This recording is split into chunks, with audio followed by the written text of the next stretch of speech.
एक छोटी मुलगी थंडीत कुडकुडत होती. तिच्या अंगावर फाटके कपडे होते. मी तिला माझ्या दुकानात बोलवलं आणि तिला नवीन कपडे आणि स्वेटर घातला. मग ती तिथून निघून गेली. थोड्या वेळाने ती तिच्यासोबत आणखीन काही मुलांना घेऊन आली. त्यांची अवस्था पण तिच्यासारखीच वाईट होती. अगोदर तर मला त्या मुलीचा खूप राग आला. तरी पण मी त्या सगळ्या मुलांना स्वेटर दिले. रात्री जेव्हा मी घरी पोहोचलो तेव्हा टीव्हीवर बातमी आली की शहरातल्या मुख्य शॉपिंग मॉलमध्ये भीषण आग लागली आहे. मी तसंच उलट्या पावलांनी पळत मॉलकडे आलो. पण चमत्कार झाला होता. माझ्या दुकानाचे काहीच नुकसान झाले नव्हते. तेवढ्यात समोरचे दृश्य बघून मी अवाक झालो. कारण मी बघितलं की ती सगळी मुलं दुकानाच्या मागे उभी होती आणि बाळा इकडे ये माझ्याजवळ. तिथे एकटी काय करत आहेस? मी माझ्या दुकानात बसलो होतो. बाहेर खूप थंडी पडली होती. गार वारं सुटलं होतं. मी गरम गरम चहा पित होतो. स्वेटर हातमोजे घातले होते. तरी पण माझे हातपाय थरथर कापत होते. दुकानांच्या काचांवर दव पडले होते. मी चहा पिता पिता काचेतून बाहेर बघत होतो. त्याचवेळी माझी नजर बाहेर उभ्या असणाऱ्या त्या मुलीवर पडली. तिचा चेहरा लाल झाला होता. ओठ आणि पूर्ण शरीर थरथर कापत होतं. तिच्या अंगावरचे कपडे फाटलेले आणि मळलेले होते. तिच्या पायात चप्पल नव्हती. तिची अवस्था बघून माझ्या मनाला खूप वाईट वाटलं. माहीत नाही का, पण तिला बघून मला माझं बालपण आठवलं. डोक्यात लहानपणीच्या आठवणी यायला लागल्या. आम्ही पण त्यावेळी एवढ्या कडक थंडीत अंगावर एक चादर घेऊन कुडकुडत झोपत असायचो. मी त्या मुलीला इशारा करून दुकानात यायला सांगितलं. मी दुकानात बोलवत असलेलं बघून ती चकित झाली आणि घाबरून एक पाऊल मागे सरकली. तिच्या डोळ्यात भीती स्पष्ट दिसत होती. ती बाहेरूनच म्हणाली, काका मी तुमच्या दुकानात येणार नाही. दादाने मला अनोळखी लोकांच्या जवळ एकटं जायला नाही म्हणून बजावून सांगितलं आहे. मी बाहेर गेलो आणि प्रेमाने हात पुढे करत म्हणालो, हे बघ बाळा, या दुकानात कितीतरी लोक येत जात असतात. इथे कोणीही तुला नुकसान पोहोचवणार नाही. तू इथे एकटी बस नाहीस. माझं बोलणं ऐकून तिच्या चेहऱ्यावर माझ्याबद्दल थोडासा विश्वास दिसला. तिने इकडे तिकडे बघितलं आणि हळूहळू माझ्यासोबत माझ्या दुकानात आली. तिची पावलं चालताना डगमगत होती. असं वाटत होतं की तिच्या मनात प्रत्येक क्षणी इथून पळून जायचे विचार येत असावेत. दुकानात आल्यावर आतल्या उभीमुळे ती जरा सावरली. मग मी तिला एका खुर्चीवर बसवलं. मी दुकानातून तिच्या मापाचा एक स्वेटर, मोजे आणि एक टोपी पण काढली आणि ते सगळं घेऊन तिच्या जवळ येऊन बसलो. तिच्या अंगावरचे कपडे फाटलेले असल्यामुळे तिला खूप थंडी वाजत होती. मी त्याच फाटलेल्या कपड्यांवरून तिला तो स्वेटर घातला, पायमोजे घातले आणि टोपी पण घातली. ती हे सगळं बघत शांत बसली होती आणि डोळे मोठे करून माझ्याकडे बघत होती. माझ्याजवळ थर्मसमध्ये गरम गरम चहा होता. मी चहा कपात ओतून तिच्या समोर ठेवला आणि त्याच्यासोबत एक बिस्किट पुडा पण तिला खाण्यासाठी दिला. ती नको बोलत होती. मी तिला खूप आग्रह केल्यानंतर तिने चहा बिस्किट खायला सुरुवात केली. गरम चहा बिस्किट खाल्ल्यावर तिच्या चेहऱ्यावर शांती आली. ती बिस्किट खाताना सारखी माझ्याकडे बघत होती. तिच्या डोळ्यात आनंद दिसत होता. तिच्याकडे बघून असं वाटत होतं की तिला खूप भूक लागली असावी. ती असं खात होती जणू खूप दिवसांपासून उपाशी आहे. बिस्किट पुडा संपल्यानंतर मी तिला अजून एक पुडा खायला दिला. तिने चहा बिस्किट खाल्लं, हात पुसला आणि हळू आवाजात माझे आभार मानत म्हणाली, काका तुमचे खूप खूप आभार. मी तिच्या डोक्यावर हात ठेवला आणि म्हणालो, देव तुला सुखात ठेवो. ती उठली आणि दुकानातून बाहेर जायला लागली. जाता जाता वळून माझ्याकडे बघितलं आणि तिथून निघून गेली. मी तिला जाताना बघत बसलो. माझ्या मनात एक शांती होती. आज मला असं वाटत होतं की मी कोणाच्या तरी उपयोगी पडलो आहे. मी विचार केला की अजून वेळ असता तर मी तिच्यासाठी अजून काहीतरी करू शकलो असतो.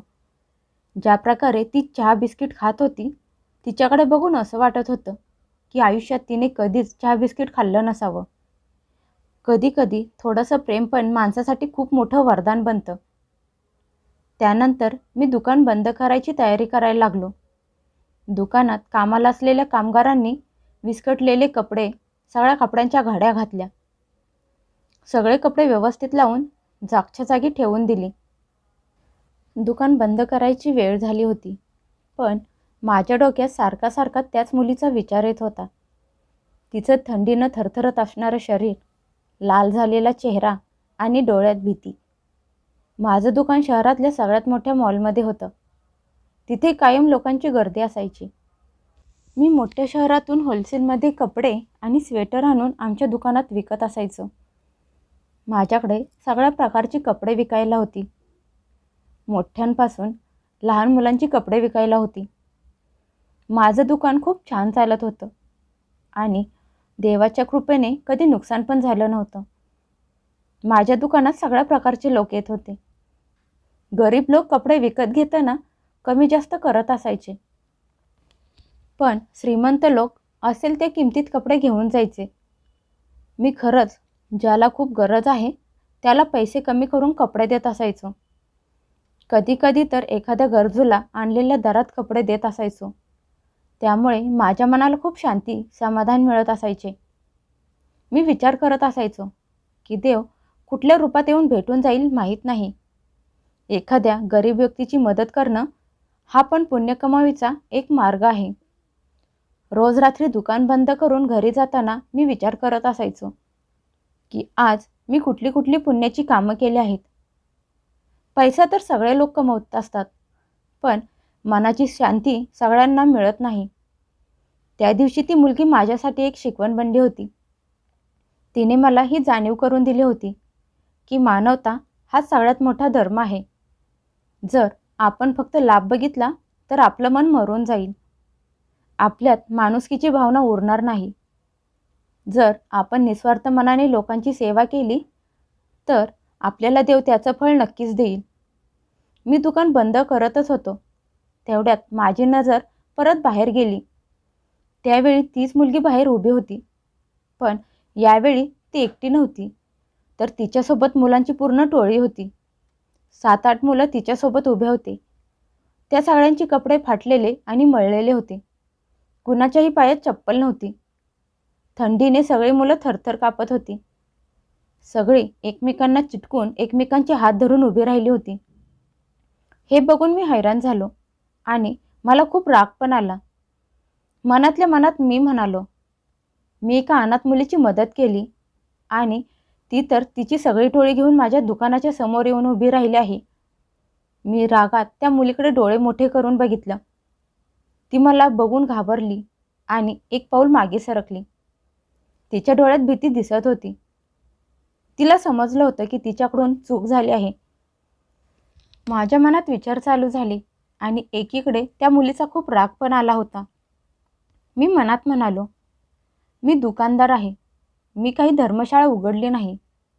पण दुसरीकडे ती थंडीने कुडकुडत उभी असलेली निरागस मुलं होती. मी काही वेळ शांत बसलो आणि नंतर एक मोठा श्वास घेतला. मी समजावत स्वतःला म्हणालो, अन्न आणि लक्ष्मी देवाची देण आहे, माझी नाही. जर ती त्या मुलांना घेऊन इथे माझ्याजवळ आली आहे तर ते त्यांच्या नशिबात लिहिलेलं असावं. मी त्या मुलांना आत बोलवत म्हणालो, आत या, बाहेर खूप थंडी आहे. ती सगळी मुलं घाबरत घाबरत आत आली. आत आल्यावर मुलांची थंडी जरा कमी झाली, तरी पण ती घाबरलेली होती. मी स्वेटर ठेवलेल्या कपाटाकडे गेलो. मनात अजून पण कठोरता होती, पण हात आपोआप चालू होते. मी एक एक करून त्या सगळ्या मुलांच्या मापाचे स्वेटर बाहेर काढले. सगळ्यांना घालायला सांगितले आणि त्यांना गरम टोप्या पण दिल्या. सगळ्या मुलांनी खूप आनंदाने ते स्वेटर आणि टोप्या घातल्या. त्यातला एक लहान मुलगा थंडीने एवढा कापत होता की त्याला स्वेटर घालता येत नव्हता.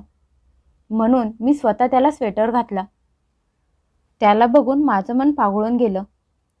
मी मनात म्हणालो, देवा, ही माझी मुलं नाहीत तर तुझी पाहुणे आहेत. मी मुलांना स्वेटर घालायला दिले आणि मग त्यांना जेवायला दिलं. ती मुलं जेवणावर तुटून पडली होती. सगळे पोटभर जेवले. त्यांच्या चेहऱ्यावर संतुष्टी दिसत होती. ती मुलगी माझ्याजवळ आली आणि मान खाली घालून म्हणाली, काका, मला माफ करा. मला असं वाटलं तुम्ही खूप दयाळू आहात, म्हणून मी माझ्या मित्रांना तुमच्याजवळ घेऊन आले. आम्हाला सगळ्यांना खूप थंडी वाजत होती. हे बोलताना तिच्या आवाजात भीती आणि आशा दोन्ही दिसत होतं. मी तिच्या डोक्यावर हात ठेवला. तिचं बोलणं ऐकून मनातली सगळी कठोरता संपली होती. मी म्हणालो, ठीक आहे, तू आज खूप छान काम केलं आहेस. जर एकाला सुख मिळालं तर सगळ्यांना मिळायला हवं. माझं बोलणं ऐकून तिच्या डोळ्यात चमक आली. जेवल्यानंतर मुलांचे सुकलेले चेहरे टवटवीत झाले होते. त्यांच्या मनातली भीती संपली होती. त्यांच्या डोळ्यात आनंद होता. ते सगळे एकमेकांकडे बघून हसायला लागले. सगळ्यांनी माझे आभार मानले. मी सगळ्यांना निरोप दिला. ते सर्वजण जाताना माझ्याकडे वळून वळून बघत होते. ती मुलगी सगळ्यात शेवटी गेली. तिने जाताना मला बाय केलं. मी पण मनातून त्यांना आशीर्वाद दिले. जेव्हा दुकानात परत आलो तर तिथे एक विचित्र शांतता होती. आज मला असं वाटलं की दुकानाला पैशांपेक्षा पुण्य खूप मिळालं आहे. मी सगळं व्यवस्थित चेक केलं. मनातल्या मनात विचार केला की उद्या मुलांना घालण्यासाठी नवीन कपडे देईन. मी त्या मुलांच्या मापाची नवीन कपडे काढून बाजूला ठेवली. माझं मन आज खूप संतुष्ट झालं होतं. मी घड्याळात बघितलं तर खूप उशीर झाला होता.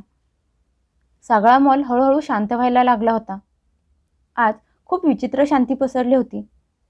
पण मला माहीत नव्हतं की ही शांती येणाऱ्या वादळाची चाहूल होती. मॉलमधली खूप दुकानं बंद झाली होती. मी पण दुकानाचे शटर बंद केले, कुलूप लावलं आणि घरी जायला लागलो. रस्त्यात मला त्याच मुलांची सारखी सारखी आठवण येत होती. मी विचार करत होतो, माणसाने जर कुणाचं ओझं हलकं केलं तर देव स्वतः त्याचं ओझं उचलत असतो. मी घरी गेलो, फ्रेश झालो आणि हॉलमध्ये येऊन टी व्ही चालू केला आणि बातम्या लावल्या. अचानक टी व्हीवर ब्रेकिंग न्यूज आली की त्या मॉलमध्ये खूप भयानक आग लागली आहे. रिपोर्टर सांगत होता की त्या मॉलमधली कितीतरी दुकानं जळून राख झाली आहेत. ही बातमी ऐकून माझ्या पायाखालची जमीनच सरकली. काळीज जोरजोरात धडधडायला लागलं. मी जॅकेट घातलं आणि तसाच घरातून बाहेर पळत आलो. बाईक घेतली आणि मॉलकडे निघालो. जाताना मनात एकच प्रार्थना होती की देवा, माझ्या दुकानाची रक्षा कर. ते दुकान फक्त माझा बिझनेस नव्हता तर आयुष्यभराची कमाई होती. मी तिथे गेलो तर सगळीकडे धूर होता. आग लागली होती. खूप गर्दी झाली होती. मी त्या गर्दीतून वाट काढत आत गेलो. माझी पावलं जागीच थांबली. खूप दुकानं जळून राख झाली होती. मी जड पावलांनी माझ्या दुकानाकडे चालायला लागलो. पण जसा तिथे पोहोचलो मला आश्चर्याचा धक्काच बसला. माझ्या दुकानाचे शटर धुराने काळे पडले होते, पण जळाले नव्हते. आतलं सामान सुरक्षित होतं. आजूबाजूची दुकानं जळालेली होती, पण माझं दुकान व्यवस्थित होतं. जणू कोणीतरी माझ्या दुकानाची रक्षा केली असावी. मी भरल्या डोळ्यांनी देवाचे आभार मानले. तेवढ्यात माझी नजर दुकानाच्या मागे पडली. तिथे काही सावल्या हलताना दिसत होत्या. मी लक्ष देऊन बघितलं तर तीच मुलं होती. तीच मुलगी आणि तिचे ते मित्रमंडळी होते. त्यांच्या चेहऱ्यावर काळे लागले होतं, पण त्यांना कुठे जखम झाली नव्हती. ती मुलगी पळत माझ्या जवळ आली आणि म्हणाली, काका, आम्ही आग लागलेली बघितल्यावर तुमच्या दुकानाला वाचवण्याचा प्रयत्न केला. आम्ही सगळ्यांनी पाणी मारून मारून ती आग तुमच्या दुकानाच्या जवळ पोहोचू दिली नाही. मी तिचं बोलणं स्तब्ध होऊन ऐकत उभा होतो. तीच मुलं होती ज्यांना मी स्वेटर आणि जेवायला दिलं होतं. तीच मुलं आज माझ्या दुकानाची रक्षा करत ढाल बनवून उभी होती. मी तिला मिठी मारली. मी मनात म्हणालो, देवा, तुझी लीला अपरंपार आहे. तुझे आशीर्वाद आहेत. मी थोडंसं पुण्य केलं होतं आणि तू माझं दुकान वाचवलं आहेस. मी काही उपाशी मुलांना पोटभर जेवायला दिलं, त्यांची भूक मिटवली आणि तू माझ्या दुकानाची रक्षा केलीस. त्या रात्री मला समजलं की आपण केलेल्या पुण्याचे फळ आपल्याला मिळतं. जेव्हा माणूस कुणाची मदत करतो तेव्हा देव त्याला सगळ्या संकटापासून लांब ठेवतो. ती मुलगी हसून म्हणाली, काका, तुम्ही आम्हाला थंडीपासून वाचवलं, आम्हाला पोटभर जेवायला दिलं, आम्ही तुमचं दुकान वाचवलं. अग्निशामक दलाने सगळी आग विझवली होती. त्या दिवशी मी निर्णय घेतला की मी आयुष्यभर गरजू गरीब लोकांची मदत करत राहणार.